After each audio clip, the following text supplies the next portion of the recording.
가 아니라 아멘. 아멘. 여러분 삶이 어떤 어려움과 아픔이 있든지 간에 염려하지 마십시오. 주님이 찾아와 주실 것입니다. 주님이 보고 계십니다. 주님이 지켜주십니다. 주님이 인도하십니다. 지금 제자들이 풍랑을 만나 힘겹게 노젓고 있는 것도 사실 그 길도 주님이 제자들을 보내신 길입니다. 22절 말씀이 뭐로 갑니까? 제자들을 재촉해서 빨리 그 바다 건너편으로 가라고, 그 바다로 주님이 보내신 거예요. 또한 이 본문 마태복음 말씀을 마가복음에 보면 6장 48절에 이런 말씀이 나와요. 6장 48절 말씀 보면 바람이 거스름으로 제자들이 힘겹게 노젓는 것을 보시고 밤 사경쯤에 바다 위로 걸어서 그들에게 오서 지나가려고 하셨다. 지금 노젓고 힘겹게 노젓고 있는, 어려움을 당하고 있고 아픔을 당하고 있고 삶의 고난과 고통 중에 있는 그 제자들, 우리를 주님이 보고 계신다는 겁니다. 그래서 찾아와 주신다는 거예요. 그래서 예수님이 이미 마태복음 8장에서 그 배에 함께 계셨지만은 풍랑과 파도를 보고 꾸짖으시듯 그 풍랑과 파도를 잔잔하게 해주시든지, 아니면 내 인생의 배에, 그 풍랑에 이렇게 힘겹게 노젓고 있는 내 인생의 배에 무리를 걸어오시듯 주님이 찾아와 주신다는 것입니다. 그래서 주님이 건져내어 주시고 주님이 함께 하시니 여러분 걱정하지 마십시오. 풍랑이 거세면 거셀수록 파도가 집채만큼 나를 집어삼킬처럼 덤벼들어도 주님의 능력은 더 크십니다. 주님의 능력은 더 크십니다. 아니 그 바다, 그 풍랑도 주님이 만드신 바다입니다. 주님이 만드신 바다가 주님과 함께하는 나를 위협할 수는 있어도 결코 넘어뜨릴 수가 없는 것입니다. 그래서 오히려 문제는 그 풍랑과 그 파도를 보며 주님을 보지 못하는 게 문제고, 그 풍랑과 파도가 주님보다 더 큰 능력이 있는 것처럼 문제고, 그리고 그 풍랑과 파도처럼 문제와 어려움이 없는 인생을 꿈꾸는 게 문제인 겁니다. 오늘 우리 인생의 진정한 문제는 뭘 두려워해야 하는 것입니다. 뭘 두려워해야 될까요? 정말 주님이 살아계신다면 내가 지금 이 두려움에 이렇게 직장을 정할 것인가? 여러분, 우리 자녀들에게 격려해 주십시오. 용기를 주셔서 그냥 고등학교 마치고 대학 마쳤다고 직장에 막 내몰 게 아니라 시간을 가지고 기도하며 하나님과 관계 속에서 발을 내디딜 수 있도록 좀 천천히 가더라도 제대로 가야 되지 않습니까? 제대로 가야 되는 거예요. 그래서 제가 지금 기도로 우리 청년들을 위해 공간을 지금 준비하고 있습니다. 하나님 주시면 우리 청년들한테 그런 기도의 기회도 주고, 기도의 기회를 가졌던 청년들에게 필리핀 이런 데 가서 영어도 배우고 선교도 배우게 하고, 그래서 그 선교 영어 배우면서 공부 잘하는 사람들은 저기 캐나다도 좀 보내주고 미국도 좀 보내주고, 여러분이 안 갈 거라고 청년들만 알면 할 게 아니고 젊음의 때에 물론 주님이 또 인도하셔서 그 직장의 길이 사명의 길이기 때문에 열리는 경우도 있겠죠. 그 사업의 길이 사명의 길이니까 훈련과 단련의 기회로 열리는 경우가 있겠지만은 아직 뭘 해야 될지도 모르고, 과연 이 길이 제대로 평생 걸어가는 사명의 길인지 아니면 사명을 위한 훈련의 길인지 그것도 모르는지 몰아붙일 게 아니라 주님을 만날 수 있도록, 물론 그러면서 영어도 배우고 다른 나라 문화도 경험하면 더 좋은 거죠. 그런 공간. 왜요? 우리가 살아보니까 그런 여유가 없이 살아온 게 후회되지 않았나요?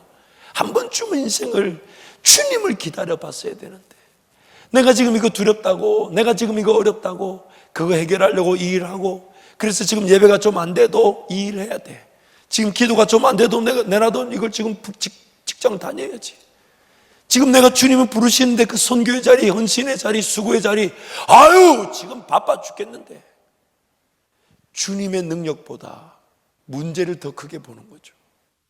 주님이 나를 도우실 것인데 주님을 두려워할 줄 모르고 세상에 살이에 두려워하게 된다. 그래서 주님이 지금 뭐가 더 두려운지를 보여주신 거예요.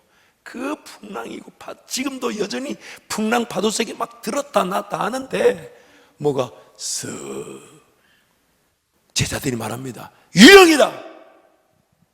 주님이 아니다, 나다. 그 풍랑과 파도를 보던 두려움이 뭘로 바뀌었냐면 예수님 두려움으로 바뀌어버렸어요. 이게 바로 오늘 우리에게 필요한 거라는 겁니다. 인생길 예수님을 더 두려워하는 마음으로 경외하게 될 때 세상살이는 여전히 풍랑치고 파도 치나 그 두려움을 이겨내게 되는 거예요. 그래서 고린도후서 말씀이 뭐랍니까? 죽을 것이 생명에게 삼킨 바 되게 된다. 진정한 두려움이 세상의 두려움을 이겨내게 되는 겁니다. 하나님을 두려워할 줄 아는 것, 그게 오늘 우리의 삶의 진정한 가치죠. 그래서 예수님이 그 풍랑 당하는 파도 중에 고전하는 제자들에게 쓱 오셔가지고 배에 타시고 쓱 항구로 데리고 가서 얘기가 끝나면 좋겠는데 얘기가 그렇게 끝나질 않아요. 예수님 물 위로 쓱 걸어올 때에 예수님을 보고 모두가 유령인가 벌벌벌 떨었지만 주님이라 하니까 베드로가 도로 예수님께 만일 주님이시거든 나를 명하여 물 위로 오라 하소서. 마치 그 베드로의 반응을 기다리고 계셨던 것처럼 예수님은 물 위에 가만히 지금 서 계셨어요. 만일 주님이시거든 나로 명하여 물 위로 걸어오게 하소서. 그러니까 예수님이 오라. 그래서 베드로가 물 위를 걸어갑니다. 예수님의 이 지금 물 위를 걷는 기적 사건이 제자들을 단지 배에서 벌벌 떠고 있는 제자들을 구원하기만 하기 위한 것이라면 베드로의 물 위를 걷는 사건을 성경이 보여주지 않았을 것입니다. 근데 베드로가 물 위를 걷는 그 사건을 우리에게 보여주는 것은 예수님이 지금 우리 인생의 진정한 구원이 무엇인지를 보여주시는 것인데 그 구원이 뭐냐면 인생이라는 배 안에 갇혀있지 말라는 겁니다. 인생이라는 배 안에 갇혀서 힘겹게 어디로 가야 될까? 뭐 먹고 살아야 될까? 이 직장 끝나고 나면 내 은퇴 후에 삶은 괜찮은 걸까? 인생이란 배가 우리를 그렇게 가둬놓고 있는 거예요. 그런데 여러분 그거 아십니까? 풍랑과 파도는 주님이 잔잔케 하시든 걷게 하시든 주님이 늘 도와주시지만 인생이란 배 안에 있으면 그 어려움과 문제 같은 풍랑과 파도는 끊임없이 닥쳐옵니다. 그래서 착각하지 말아야 돼요. 지금 내가 주님이 나를 부르시고 섬기자 하시는데 나 지금 직장 때문에 안 돼. 내가 지금 이 문제 해결해야 되는데 뭘 지금 섬겨달라고 해. 나도 지금 살기 좀 바빠 죽겠는데 누구한테 무슨 복음을 전해. 나중에 내 살기 좋으면 이 문제 해결되고 나면 저 어려움 해결되고 나면 내 직장이 좀 안정되고 나면 내 자식들이 조금 분가하고 저들이 살만하면 잊지 마세요. 자식은 평생 문제거리입니다. 뭐 다른 거 말할 거 없이 하나님의 자녀인 우리만 봐도 알잖아요. 평생 문제를 만들어내든가요, 문제 없이 살아가든가요. 문제와 어려움만을 해결하려는 것이 인생이라는 배에 갇힌 현상입니다. 우리는 죄로 말미암아 문제와 어려움을 피할 수 없지만 그러나 평생 문제, 어려움만을 해결하기 위해 사는 존재는 아닙니다. 하나님 나라가 보여야 되는 것이고 하나님의 사명이 보여야 되는 것이고 그래서 꿈과 비전을 사모하고 그것에 불타야 되는 것인데 하나님의 꿈과 비전, 그 사명을 논하지 않고 인생이란 배에 갇혀가지고 이 파도, 저 풍랑, 저 바람, 자식 문제, 집 문제, 사업 문제, 거래, 뭐 먹었지, 뭘 말칠지. 그래서 이것 좀 해결되고 나면 내 주님 따르겠다. 다음 문제가 또 이미 오고 있습니다. 그런데 주님이 그 문제 위에 밟고 서서 우리에게 뭘 보여주기를 원하십니까? 문제가 요동치고 있고 어려움이 풍랑처럼 일어나고 있어도 너는 나를 따르겠느냐? 너는 나를 따르겠느냐? 너는 나를 따라오겠느냐? 너는 나를 따라오겠느냐? 지금 주님이 그걸 묻고 계신 거예요. 주님 따라가는 길에서 문제와 어려움 같은 파도 풍랑이 없지 않습니다. 평생 있습니다. 근데 그 주님께 어차피 맡겨놔야 되는 건데, 주님께 맡겨놓지 않고 그걸 해결하려고 하다 보니까 주님은 지금 파도 위에서, 문제 위에서 파도를 밟고 서가지고, 파도 있지만, 어려움 있지만, 너는 예수만 바라보고 예수만 의지하고 예수만 신뢰하여 길을 함께 떠나겠느냐.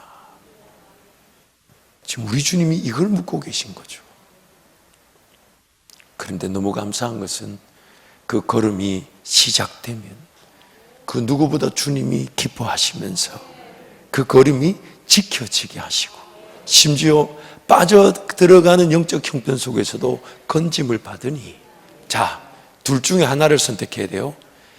배 안에서, 인생이란 배 안에서 사명 감당이나 꿈, 비전 이런 건 논하지 못한 채 지금 당장 이 일이라도 해야 되고 저 일을 해야 된다고 인생이란 배를 붙잡고, 그러나 풍랑과 파도를 만나 주야라고 도움을 외쳐서 도움을 받든지, 아니면 주님 바라보고 도전하고 용기 믿음 가지고 시도해서, 그러나 그 걸음이 실패하는 듯 빠져들어가도 주님의 도움을 받든지, 어느 길을 걸어가시겠습니까?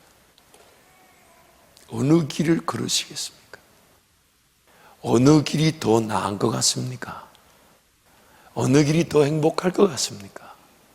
여러분, 아무리 좋은 배도요, 튼튼하게 가꾸고, 이제 집도 할부가 다 끝나가지고 융자금도 다 갚아서 이제 내 이름으로만 됐다. 그리고 집에 뭐 가재도구나 살림살이나 갖추어도, 그 인생의 배가 아무리 화려하고 아무리 든든하고 아무리 건강해도 저 넓은 바다에 파도를 피할 수 있겠습니까? 아무리 튼튼한 인생의 배라 해도 그 파도와 풍랑을 온전히 다 이겨낼 수 있는 배는 존재하지 않습니다. 그 배가 바다보다 더 크지 않는 이상, 저 넓은 바다에 내 인생의 배는 어김없이 그 풍랑과 파도를 당할 수밖에 없어요. 그런데 우리는 자꾸만 그 인생의 배를 더 다듬으려 합니다.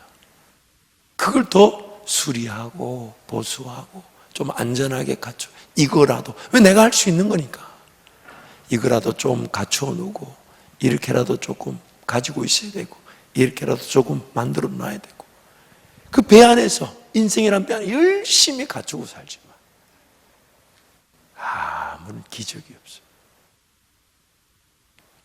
아무런 능력이 나타나지. 오늘 우리가 하나님의 자녀로서 그 권세와 능력을 가졌다는 것은 언제 확인되냐면, 인생이란 배에서 뭔가 더 갖추고 뭔가 더 안전하게 뭔가 더 평안하게 누리고자 하는 거기에서 기적이 나타나는 게 아니라, 내 인생이라는 배 바깥으로 발을 내디딜 때, 내 인생이라는 배 바깥으로 발을 내딛기 시작할 때, 그때부터 하나님의 자녀로서의 권세가 뭔지, 능력이 뭔지, 기적이 뭔지가 확인되는 것인데, 그 인생이란 배 안에만 갇혀 있습니다. 그러다 보니까 예수 안 믿는 세상 사람이나 우리하고는 별반 차이가 없어요.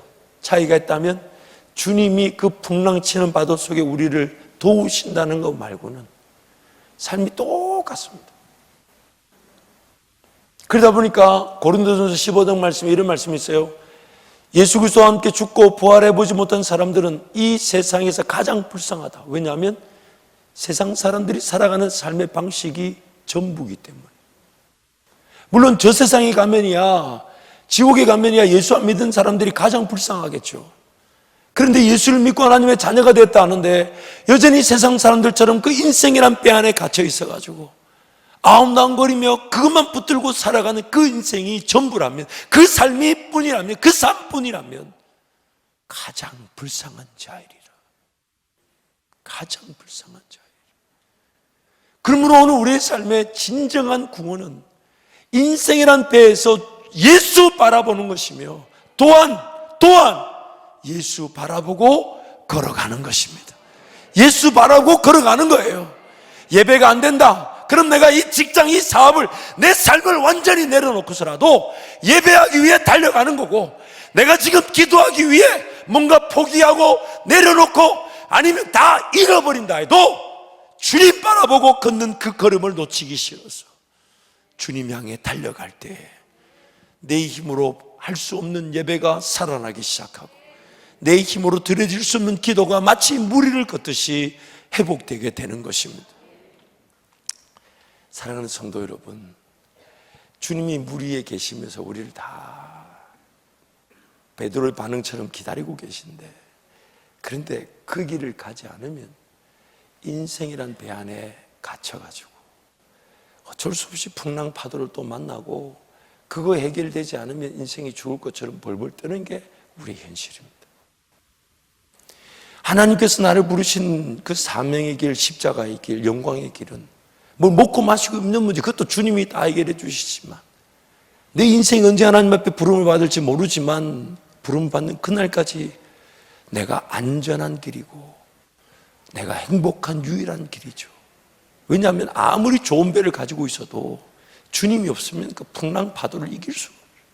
그건 아무리 높고 아무리 거치고 두려운 파도와 풍랑이 일어나도 그 위에 주님 손 붙들고 있으면 가장 안전한 것인데, 가장 안전한 것인데, 내가 지금 내 인생이라는 배를 지키려고 주님이 지금 무리를 걷자 초청하시는 초청을 거절하는 건 아닌가?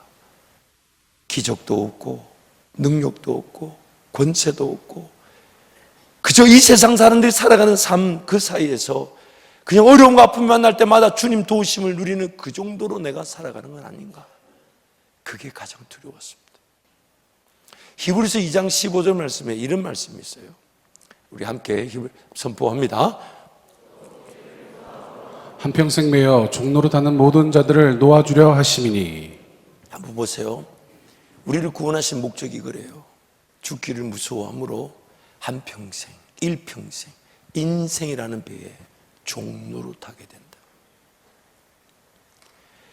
그래서 하나님 앞에 끝까지 주님 바라보며 인내할 수밖에 없는 게 누군가의 얘기가 아닌 우리의 얘기입니다.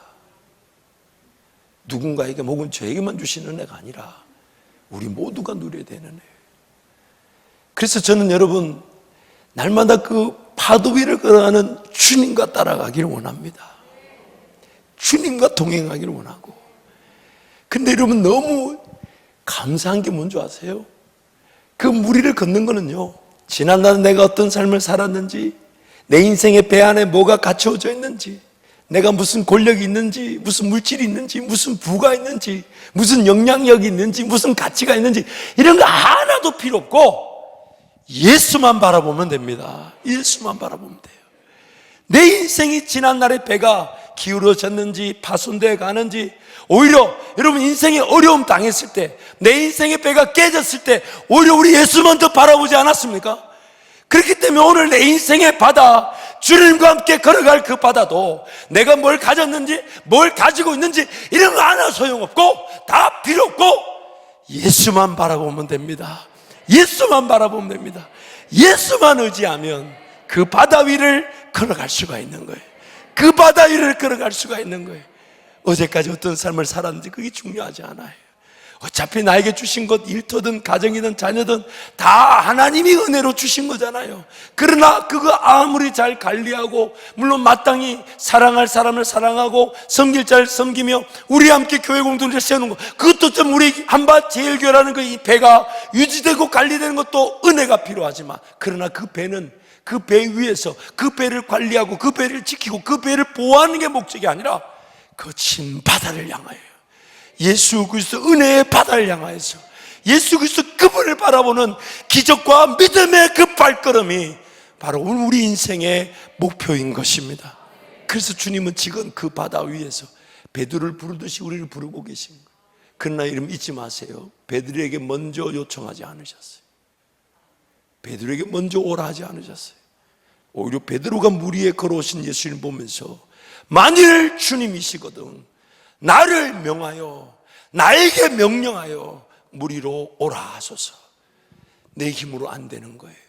내 능력으로 안 되는 건데 베드로도 알아요. 그러나 주님이 명령하시면 귀신도 쫓아나가게 되고, 주님이 명령하시면 병자도 고침받게 되고, 주님이 명령하시면 죽은 자도 살아나오게 되니까 주님 나에게 명령하여 주십시오. 나도 이 배 안에서 버들버들 떨면서 배 붙잡고 살아가고 싶지 않고 주님 따라가기를 원합니다. 지금 베드로는 주님이 요청하셔서 순종한 것이 아니라 오히려 자발적인 사랑의 관계 속에서 예수님께로 갈 수 있는 기회로 주님께 요청한 것입니다. 그래서 주님이 지금 인생에 파도치는 순간에 저와 여러분에게 물으시는 거예요. 얼마나 신앙생활 잘했는지, 얼마나 물질생활 잘했는지 이런 거 다 필요 없고 지금 주님 바라보고 그 발걸음을 내딛는 자가 뭘 가졌는지 뭘 누리는지 관계없이 믿음의 길을 걸어가는 것입니다. 그리고 거기서 내 인생이 결정되기 시작합니다. 내가 걸어갈 무리의 발걸음이 내 인생을 결정하는 것입니다. 배 안에 있으시겠습니까? 풍랑 파도 만나 표류하시겠습니까? 아니면 예수 바라보고 걸으시겠습니까? 예수 바라보고 걸어가십시다. 예수 바라보고 걸어가십시다. 여러분 감사하십시오. 담임 목사부터 이제 예수 바라보고 걸어가니 여러분도 자동적으로 같이 걸어가게 됩니다. 딱 한 가지만 해주시면 돼요. 기도하고 순종하면서 같이 가십시다. 같이 가십시다. 우리끼리 마땅히 할 수 있는 일을 넘어서서 주님이 아니면 안 되는 일을 사모하십시다. 내가 할 수 있는 일이 아니라 내가 걷는 그 무리가 반석이 되고 내가 걷는 그 무리가 파도 위를 걷게 하시는 기적이 되길 바라는 마음으로 우리 그 길 함께 걸어가십시다. 그래서 내 인생의 배가 주님이 책임져 주실 수 있도록 주님이 그래서 나중에는 배가 필요 없이 주님 따라가기에 어디서 잘지 어디서 먹을지 어디서 무슨 일 할지 아무 염려하지 않고 오직 예수님이면 충분한 인생, 예수님이면 충분한 인생, 예수님이면 충분한 인생으로 우리 교회가 세워지게 될 줄 믿습니다. 한번 통성으로 같이 기도할 때 여러분 뜨겁게 기도하십시오. 주님, 내 인생의 배에 갇혀있지 않게 해주십시오. 주님의 도우심도 합니다. 주님의 인도하심도 합니다. 그러나 주님은 지금 물 위에서 그 파도 위에서 나에게 주님만을 두려워하게 만드신다면 주님 저도 베드로처럼 자발적으로 그 바다 위를 걸어가기를 원합니다. 주님 나에게 명령하여 주십시오. 나에게 명령하여 주십시오. 나도 그 주님이 밟고 세신 그 파도 위를 밟고 그 기적의 길을, 예배자의 길을, 기도의 길을, 선교의 길을, 부흥의 길을 내 힘으로 감당할 수 없으나 주님이 걷게 하시는 그 길을 걷게 하여 주옵소서. 주님 세 번 잡고 함께 동성으로 기도합니다.